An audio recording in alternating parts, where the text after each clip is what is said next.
अब आते हैं कुछ मिससेलेनियस एंटी कैंसर ड्रग्स।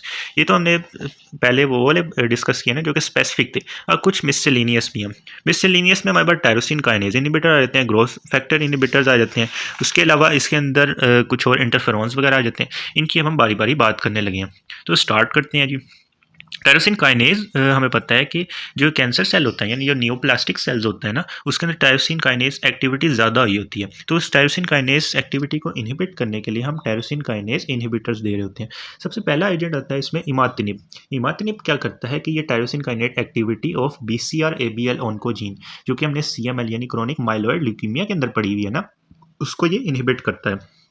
ये किन पेशेंट्स में होता है? जिसमें फिलाडेल्फिया क्रोमोसोम प्रेजेंट होता है। अब ये जो फिलाडेल्फिया क्रोमोसोम है ना, इसको हम ब्लड की पैथोलॉजी में डिस्कस करेंगे कि ये जो फिलाडेल्फिया क्रोमोसोम है ये बेसिकली 922 डिसलोकेशन होती है। इसमें क्या होता है कि 922 डिसलोकेशन की वजह से BCR-ABL कॉम्प्लेक्स बनता है, जो कि एबनॉर्मल टायरोसिन काइनेज की एक्टिविटी को मतलब इन्हेंस कर होता है, जिसकी वजह से हमारे पास CML होता है यानी क्रोनिक माइलोइड ल्यूकीमिया जनरेट होता है। अब इसके ट्रीटमेंट में हम इमातिनिब देंगे जो कि टायरोसिन काइनेज एक्टिविटी को इनहिबिट कर देगा। इमातिनिब का दूसरा यूज आता है कि it is also effective for the treatment of GIT stromal tumours, जो कि एक्सप्रेस करते हैं c-KIT टायरोसिन काइनेज। अब टायरोसिन काइनेज इनहिबिटर्स में कुछ न्यूअर एजेंट्स भी आ गए हुए हैं। इसमें कौन कौन से न्यूअर एजेंट्स आ गए हैं? Dasatinib, nilotinib and bosutinib. ये भी हमारे पास टायरोसिन काइनेज इनहिबिटर्स हैं। नेक्स्ट आते हैं हमारे पास growth factor receptor inhibitor. Growth factor receptor inhibitor क्यों इंपॉर्टेंट है? क्योंकि जब हम किसी भी ट्यूमर सेल की बात करते हैं ना, तो उसके अंदर कुछ प्रो ऑन्कोजीन्स प्रेजेंट होते हैं, कुछ ट्यूमर सप्रेसेंट जीन प्रेजेंट होते हैं। जो प्रो ऑन्कोजीन्स होते हैं ना, वो एक तो ग्रोथ फैक्टर्स की खुद फॉर्मेशन भी करवाते हैं और ग्रोथ फैक्टर रिसेप्टर्स की भी फॉर्मेशन करवा रहे होते हैं। जब ग्रोथ फैक्टर बढ़ेगा तो वो ग्रोथ फैक्टर रिसेप्टर के ऊपर बाइंड करेगा और अल्टीमेटली सेलुलर प्रोलिफरेशन इनहेंस हो रही होती है। ये बातें हमने नियोप्लेजिया में डिस्कस करनी है। तो इसके अंदर सबसे पहला एजेंट आता है ट्रस्टीजुमैब। ट्रस्टीजुमैब नाम से ही जाहिर है कि ये मोनोक्लोनल एंटीबॉडी है। ये यूज़ होती है in the treatment of breast cancer, जो कि over expression of HER2 receptor की वजह से हो रहा होता है।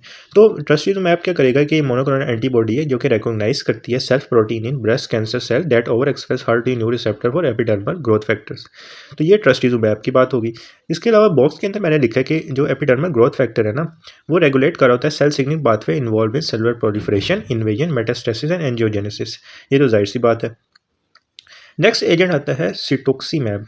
सिटोक्सीमैब में हमारे पास ग्रोथ फैक्टर रिसेप्टर इनहिबिटर है। ये क्या करता है कि ये जो एक्स्ट्रा सेलुलर डोमेन होती है ना एपिडर्मल ग्रोथ फैक्टर रिसेप्टर की, उसको जाकर उसके साथ जाकर बाइंड कर देता है, जिसकी वजह से जो ग्रोथ फैक्टर रिसेप्टर है उसकी एक्टिविटी कम हो जाती है।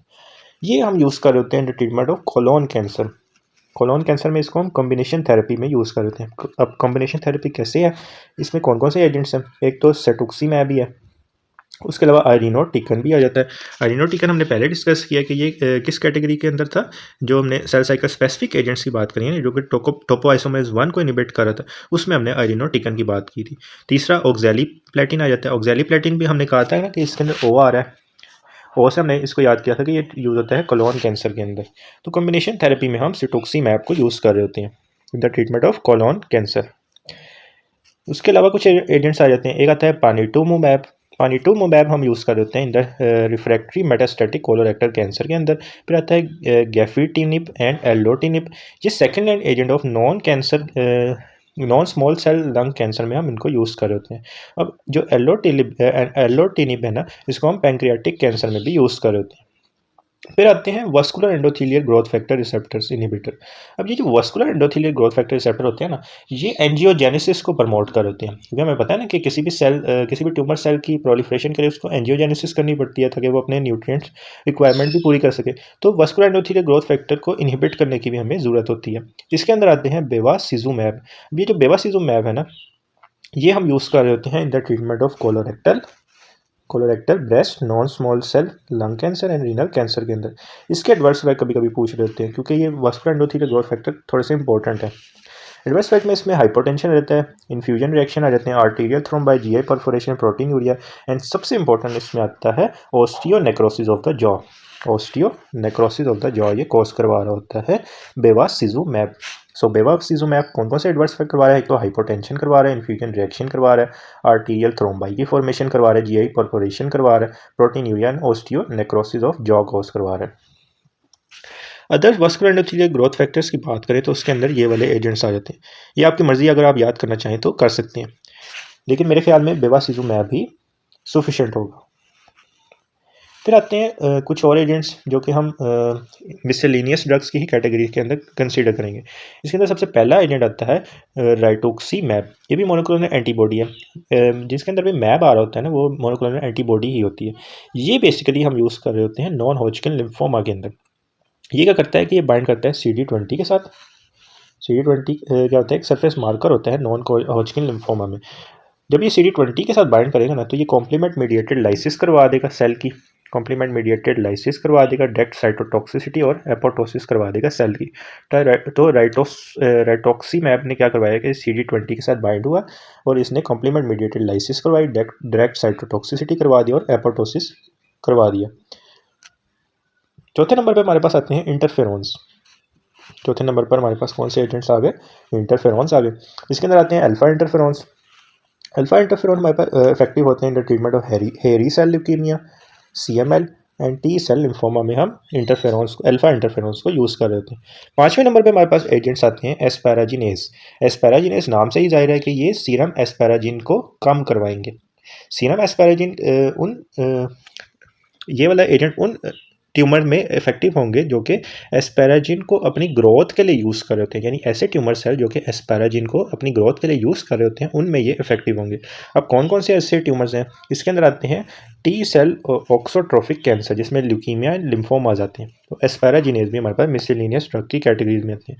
नेक्स्ट आते हैं प्रोटियासोम इनिबिटर। प्रोटियासोम इनिबिटर्स को पढ़ने से पहले हमें जनरल प्रिंसिपल पता है कि जब भी किसी प्रोटीन ने टूटना होता है तो सबसे पहले उसके ऊपर यूबिक्विटिन बाइंड करती है, और यूबिक्विटिन जब बाइंड करती है फिर उसके ऊपर आकर प्रोटियोसोम ने अपना एक्शन परफॉर्म करना होता है और वो प्रोटीन अल्टीमेटली ब्रेक डाउन हो जाती है। सो प्रोटियासोम इनहिबिटर्स में हमारे पास एग्जांपल आती है बोर्टिजोमिब की और कारफिल्जोमिब की। बोर्टिजोमिब की और कारफिल्जोमिब की। Inhibitor of chymotrypsin-like activity of 26S proteasome in mammalian cell. So ubiquitin proteins are not degraded. Currently used in the treatment of multiple myeloma. इसको हम multiple myeloma के ट्रीटमेंट में यूज़ कर रहे थे।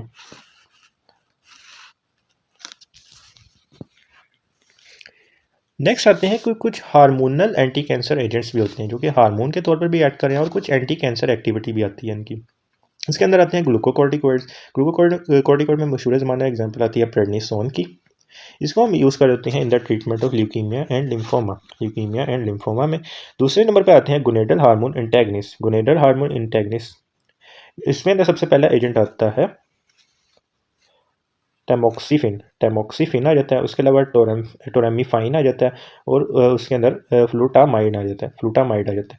टैमोक्सिफिन, टोरेमिफिन एंड फ्लूटामाइड आ जाता है। सबसे पहले टैमोक्सिफिन की बात करते हैं। ये क्या करता है कि ये binding of oestrogen to the receptor of oestrogen sensitive cancer cell. जब ब्रेस्ट टिश्यू की बात करते हैं ना, तो उसमें जो एस्ट्रोजन सेंसिटिव कैंसर सेल्स होते हैं ना, उसके ऊपर जो एस्ट्रोजन की बाइंडिंग है उसको इनहिबिट कर देता है ये टैमोक्सिफिन। सो टैमोक्सिफिन ने क्या किया कि जो एस्ट्रोजन है उसकी बाइंडिंग सेल के ऊपर इनहिबिट कर दी। दूसरे नंबर पे है टोरेमिफाइन। ये न्यूरल एस्ट्रोजन रिसेप्टर एंटेगनिस्ट है जो कि हम एडवांस्ड ब्रेस्ट कैंसर के अंदर दे रहे होते हैं। फिर है फ्लूटामाइड जो कि प्रोस्टेटिक कैंसर के अंदर हम दे रहे होते हैं। फिर आते हैं हमारे पास गोनेडोट्रोपिन रिलीजिंग हार्मोन एनालॉग्स। इसके अंदर एग्जांपल आती है लियोप्रोलाइड की, गोसीरेलिन की एंड नेफेरेलिन की। ये यूज इफेक्टिव होते हैं in the treatment of prostatic cancer. ये यूज होते हैं in the treatment of prostatic cancer. ये इनहिबिट करते हैं release of pituitary luteinizing hormone and FSH। और जो लियोप्रोलाइड है ना, ये कुछ एडवर्स इफेक्ट्स भी कॉज करता है। कौन कौन से एडवर्स इफेक्ट? एक तो ये बॉन पेन करवाता है, गायनिकोमेस्टिया करवाता है, haematuria and testicular atrophia, impotency cause करवाता है। ये काफ़ी ज़्यादा इंपॉर्टेंट है कि लियोप्रोलाइड के एडवर्स इफेक्ट्स क्या हैं। फिर आते हैं अरोमाटेज इनहिबिटर। इसके अंदर दो ड्रग्स आते हैं, एनेस्ट्रोजोल एंड लेट्रोजोल। ये इनहिबिटर्स होते हैं अरोमाटेज के, जो कि इन्वॉल्व होता है in the conversion of androstenedione to oestrogen. इसकी कन्वर्जन में इन्वॉल्व है। ये हम यूज़ कर रहे होते हैं in the treatment of advanced breast cancer. Advanced breast cancer में हम एरोमाटेज इनहिबिटर्स को यूज़ कर रहे होते हैं। अब इस फिगर को देखो तो इसमें हमने ना एक ट्यूमर सेल को शो किया हुआ है। ट्यूमर सेल में हमारे पास हमने कहा ना कि कुछ ट्यूमर प्रो ऑन्कोजीन्स प्रेजेंट होती हैं, जो यानी जो ट्यूमर की फॉर्मेशन को इन्हेंस कर रही हैं, और नीचे वाली साइड पर वो वाली जीन्स प्रेजेंट हैं जो कि ट्यूमर को सप्रेस कर रही हैं। इसमें देखो तो ये जो सबसे पहली वाली जीन है ना, ये ग्रोथ फैक्टर की फॉर्मेशन करवा रही है, ग्रोथ फैक्टर की फॉर्मेशन करवा रही है, और जो दूसरी वाली जीन है ये ग्रोथ फैक्टर रिसेप्टर की फॉर्मेशन करवा रही है। ग्रोथ फैक्टर रिसेप्टर के ऊपर आगे ग्रोथ फैक्टर बाइंड हुआ, जिसकी वजह से अल्टीमेटली सेलुलर प्रोसेसेस हुए, और उन सेलुलर प्रोसेसेस का नतीजा ये निकला कि सेल की प्रोलिफरेशन इन्हेंस होगी। तो हमने कहा कि जो टायरोसिन काइनेज इनहिबिटर्स हमने पीछे पढ़े हैं ना, उनकी एक्टिविटी ही यही थी कि ये ग्रोथ फैक्टर रिसेप्टर्स को जाकर इनहिबिट कर रहे थे, और टायरोसिन काइनेज एक्टिविटी भी कम हो गई थी इन ग्रोथ फैक्टर रिसेप्टर की वजह से। मतलब उनके ऊपर जब वो बाइंड हुए तो ग्रोथ फैक्टर की एक्टिविटी कम होगी, ग्रोथ फैक्टर रिसेप्टर की जब एक्टिविटी कम होगी तो उन्होंने टायरोसिन काइनेज की एक्टिविटी को भी कम कर दिया। अब कुछ इंपॉर्टेंट रेजिमेंट थेरेपी आते हैं। इसके अंदर सबसे पहली आती है हमारे पास चॉप। चॉप में हम कौन कौन से एजेंट्स यूज़ करते हैं, ये आप याद करना चाहें तो एमसीक्यूज पॉइंट ऑफ व्यू से ये इंपॉर्टेंट है। सबसे पहले है हमारे पास चॉप। चॉप में कौन कौन से एजेंट्स हैं? Cyclophosphamide, doxorubicin, hydroxy daunorubicin and adriamycin, vincristine, oncovin and prednisone, ये चॉप के अंदर आ जाते हैं। फिर है कॉप। कॉप के अंदर कौन कौन से एजेंट्स हैं? Cyclophosphamide, vincristine, prednisone. फिर है फॉलफॉक्स। फॉलफॉक्स के अंदर हमारे पास 5-फ्लोरोयूरासिल, ल्यूकोवरीन एंड ऑक्सैली प्लेटिन आ जाते हैं। अब कुछ स्पेसिफिक साइड इफेक्ट्स हैं जो कि एमसीक्यूज पॉइंट ऑफ व्यू से पूछ सकते हैं। हेमोरेजिक सिस्टाइटिस, ये हमने पढ़ा था ना, साइक्लोफॉस्फामाइड ने करवाया था ना हेमोरेजिक सिस्टाइटिस। हमने कहा था ना कि इसका एक ब्रेकडाउन प्रोडक्ट होता है एक्रोलीन, उसने हेमोरेजिक सिस्टाइटिस कोर्स करवा दिया था। फिर है न्यूरोटॉक्सिसिटी। न्यूरोटॉक्सिसिटी में आपने याद रखनी है, एक सेकेंड, न्यूरोटॉक्सिसिटी में आपने याद रखना है ऑक्सैलिप्लेटिन एंड विनक्रिस्टिन। माइलोसप्रेशन तो सारे ही करवा रहे होते हैं, लेकिन सबसे जो प्रोनाउंस्ड माइलोसप्रेशन है ना, वो मेथोट्रेक्सेट करवाता है। कार्डियो सप्रेशन में आपने याद रखना है एंथ्रासाइक्लिन्स को। और SIADH हमने कहा था कि एक तो साइक्लोफॉस्फामाइड करवाएगा, और वेनका एल्कोलॉइड्स भी हमारे पास SIADH कोर्स करवा रहे होते हैं। अब ये वाली डायग्राम मैंने उठाई है फर्स्ट एड से। इसमें देखो तो निमोनिक्स के थ्रू हम साइड इफ़ेक्ट्स देख सकते हैं। सबसे पहले उसने इस बंदे के ना ईयर्स को ड्रॉ किया। ईयर्स पे देखो तो उन्होंने C शेप बनाई है। C से उसने याद करवाया सिस्प्लेटिन, जो कि प्लेटिनम एनालॉग है, और कार्बोप्लेटिन। इन दोनों ने क्या करवाया? ऑटोटॉक्सिसिटी, क्योंकि हमने कहा था ना कि ये अकोस्टिक नर्व डैमेज करवा रहे होते हैं, तो ऑटोटॉक्सिसिटी ये कॉज करवाते हैं सिस्प्लेटिन एंड कार्बोप्लेटिन। फिर देखो तो जो V है, V हमारे पास विनक्रिस्टिन को शो कर रहे हैं। विनक्रिस्टिन यहाँ पे V, इस इधर भी V है, इधर भी V है, यानी ये पेरिफेरल न्यूरोपैथी कोस करवा रहे हैं। फिर ब्लियोमाइसिन एंड ब्यूसल्फिन, ये क्या करवा रहे हैं? लंग्स के ऊपर BB लिखा हुआ है, तो ये क्या करवा रहे हैं? पल्मोनरी फाइब्रोसिस करवा रहे हैं। हार्ट वाली जगह पर देखो तो उसने D लिखा हुआ है, तो डॉक्सोरूबिसिन एंड डारोनोरूबिसिन कार्डियोटॉक्सिसिटी करवा रहे हैं। फिर हार्ट के अंदर देखो तो उसने T भी लिखा हुआ है, तो ट्रस्टीजुमैब जो है ना, वो कार्डियोटॉक्सिसिटी करवा रहा होता है। नीचे की तरफ आ तो सिस्प्लेटिन और कार्बोप्लेटिन जो है वो नेफ्रोटॉक्सिसिटी करवा रहे हैं, क्योंकि इधर किडनी प्रेजेंट होती है ना। और आखिर पे देखो तो साइक्लोफॉस्फामाइड, जो कि मैंने अपनी फिगर के अंदर किडनी वाली जगह पर ड्रॉ किया था। मैंने क्यों किडनी वाली जगह पर ड्रॉ किया था? क्योंकि यहाँ पर यूट्रस वगैरह भी आ जाते हैं, तो उसके साथ वो कंफ्यूज ना हो जाए। तो साइक्लोफॉस्फामाइड जो है ना, वो हेमोरेजिक सिस्टाइटिस कोस करवा रहे होते हैं। और नीचे उसने लिख दिया कि non specific common toxicity of nearly all cytotoxic chemotherapeutic include myelosuppression, GI toxicity and alopecia. So this was all about the cancer chemotherapy. If you like this video, then kindly share it with your friends and subscribe to my channel.